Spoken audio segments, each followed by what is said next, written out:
Áno, určite to má zmysel. Ak si dobre pamätám, tak marec bol vždy plný sviatkov. Marec, mesiac knihy, Medzinárodný deň žien, ale jedno heslo by som si strašne rád zopakoval. A hlavne 21. marca, keď budem hádzať lístok do urny. Volíme Radi, volíme Radičovú. Pretože je to žena. Teda pre mňa je to žena s veľkým Ž.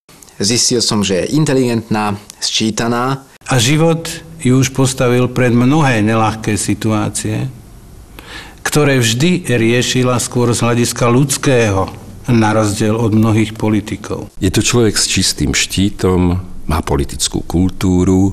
Veď keď si to uvedomíme, v každej domácnosti vládne žena. Tie ženy sú tolerantnejšie a veľkorysejšie. A to len slabí a takí ubojí chlapi, ktorí si dokazujú silou, že oni sú tí mocní, nezvládnu to, že žena nám vlastne velí. Mimochodom bude najkrajší generál. Volíme Radi. Volíme Radičovú.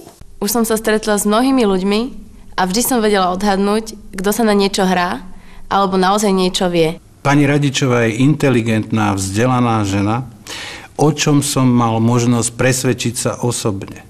Možno to znie povrchne, ale nikdy ma moja intuícia nesklamala. A preto si myslím, že pani Radičová bude lepší prezident. Ženská intuícia je oveľa lepšia investícia ako mužské ego. Ale jedno heslo by som si strašne rád zopakoval. Volíme Radi, volíme Radičovú. Má zmysel pre humor. Moja mama povedala, aby som mne fajčil. Má rado humor, má zmysel pre humor. Aby som šiel voliť Radičovú. Jabada.